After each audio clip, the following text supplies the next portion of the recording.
The CMM News presenting birth anniversary of Fatima Sheikh. दुनिया के सबसे बड़े सर्च इंजन और वेबसाइट गूगल ने आज अपने नाम में गूगल के लोगो में अपने होम पेज पर एक तस्वीर रखी है। शायद आप में से बहुत से लोगों ने उस तस्वीर को देखा होगा और उनके बारे में पढ़ा भी होगा। जी हाँ दोस्तों, आज 9 जनवरी फातिमा शेख का जन्मदिन है। आखिर फातिमा शेख कौन है? ऐसा उन्होंने क्या किया है कि आज गूगल जैसे सर्च इंजन को उन्हें ट्रिब्यूट देना पड़ा है? हम इस हकीकत को कहानी के तौर पर फ्लैशबैक में जाकर देखते हैं। इस फ्लैशबैक में हमें दिखता है कि भारत में अंग्रेज आ चुके हैं, लेकिन सदियों से चली आ रही जाति व्यवस्था, ऊंच नीच, महिलाओं पर अत्याचार अभी भी जारी है। इस दौर में नीची जात से, दलित शोषित समाज से एक इंसान अंग्रेजी हुकूमत के चलते पढ़ पाया है और पढ़ने के कारण उसे सारी सच्चाई पता चली है कि कैसे इस देश में ब्राह्मणवाद की, ऊंच नीच की राजनीतिक पॉलिसी चलाकर उसको धर्म से, भगवान से जोड़कर लोगों पर अत्याचार किया जा रहा है, उन्हें गुलाम बनाकर रखा जा रहा है। ये व्यक्ति डिसाइड करता है कि पढ़ाई के कारण ही मैं इस गुलामी और समस्या की जड़ को समझ पाया हूँ। अगर मेरे जैसे कितने ही लोग पढ़ लिख पाए तो ये समाज बदल सकता है। भारत से ये गुलामी, ऊंच नीच, अत्याचार खत्म हो सकता है। इसी के चलते इंसान सोचता है कि अगर नारी शिक्षित हो गई तो वो पूरी कौम को, अपने घर को, आने वाली पीढ़ी को शिक्षित कर सकती है। इसीलिए सबसे पहले वो अपनी पत्नी सावित्री को शिक्षित करते हैं, और ये शख्स और कोई नहीं, महात्मा ज्योतिबा फुले हैं, जिन्होंने शिवाजी महाराज जी की समाधि को ढूंढ निकाला है, जो लोगों को पढ़ाते हैं, पूरे जोर शोर से शिक्षा का प्रचार प्रसार अपनी पत्नी के साथ करते हैं, महिलाओं और बच्चों को शिक्षित करते हैं। इन्हें लोग नीच कहकर, शूद्र कहकर अपमानित करते हैं। इतना पढ़ा लिखा होने के बावजूद सिर्फ नीची जाति में पैदा होने के कारण ऊंची जात का अनपढ़ भी उन्हें इंसल्ट करता है।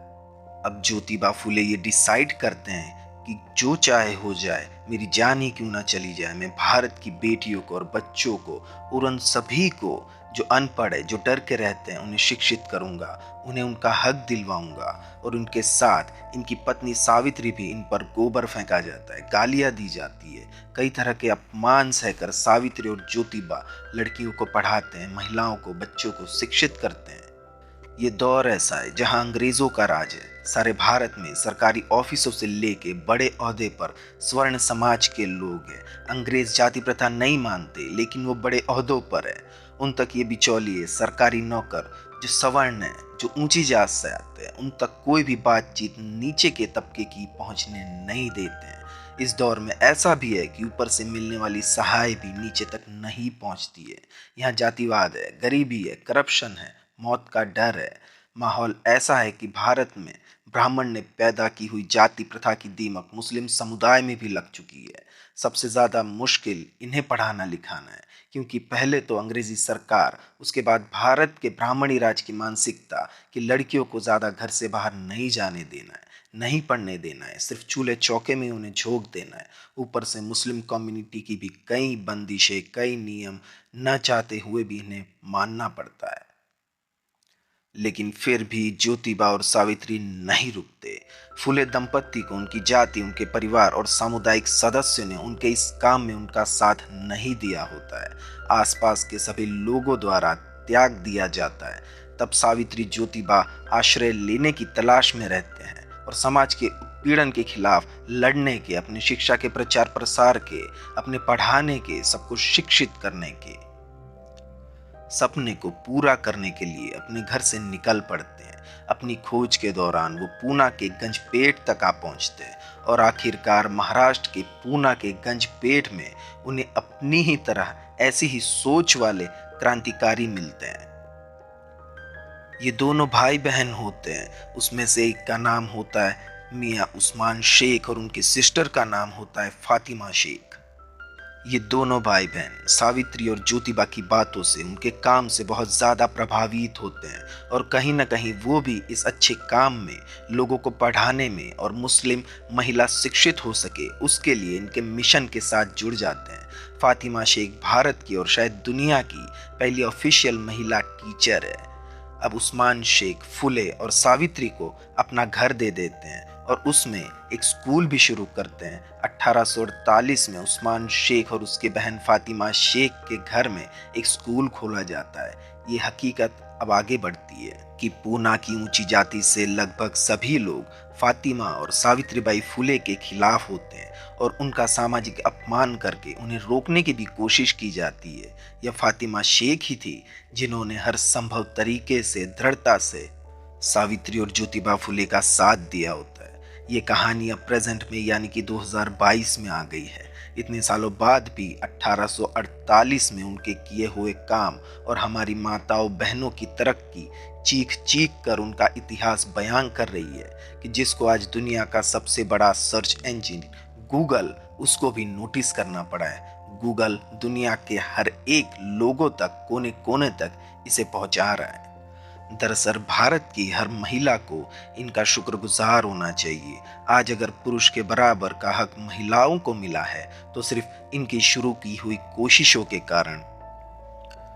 ज्योतिबा फुले सावित्री फुले के साथ कंधे से कंधा मिलाकर भारत में महिलाओं को शिक्षित करने का काम उस वक्त किया जब पूरा भारत ब्राह्मणवाद, मनुवाद या हिंदुत्व की मानसिकता और 4 वर्ण ब्राह्मण, वैश्य, क्षत्रिय, शूद्र वर्ण में बटा हुआ था।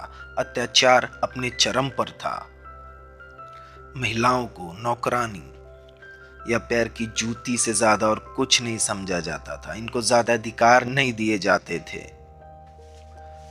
और ये तो राजघराने से लेकर उच्च जाति वर्ण की महिला की हालत थी। तो आप सोचिए, मुस्लिम, गरीब और नीची जाति की महिलाओं का शोषण तो आपके कलेजे को ही चीर कर रख देगा। इन्हें शिक्षा से वंचित रखा जाता था। दौर को बदलने के लिए फातिमा शेख का बहुत बड़ा बलिदान है। इन्हीं की कोशिशों को राजे श्री छत्रपति शाहू महाराज ने आरक्षण और मुस्लिम महिला शिक्षित हो इसलिए कोल्हापुर में मुस्लिम दलित महिला स्कूल खोला और आगे चलकर इन्हीं की कोशिश और बलिदान को डॉक्टर अंबेडकर ने संविधान में लिखकर कानून से बांध दिया। हजारों सालों से हर जात, धर्म, समाज की गुलाम नारी को आज़ाद किया। नारी को शिक्षा, व्यवसाय, न्याय, जीवन यापन का हक उतना ही हो कि जितना पुरुष का, इस पर अंबेडकर ने काफी जोर दिया। अगर फातिमा शेख और उनके भाई उस्मान शेख सावित्री और ज्योतिबा को साथ ना देते तो ये कारवां क्रांति कभी न बन पाता। इन सभी ने गालियां, गोबर, कपड़े फाड़ना, इनके ऊपर थूक कर इन्हें अपमानित करना, जातिगत अत्याचार, इनके स्कूल को, घर को जला देना, शारीरिक मानसिक अत्याचार, यही कारण है कि मेरी माँ बहन कि आज आप मोबाइल में या कंप्यूटर पर इस वीडियो को देख रही हैं।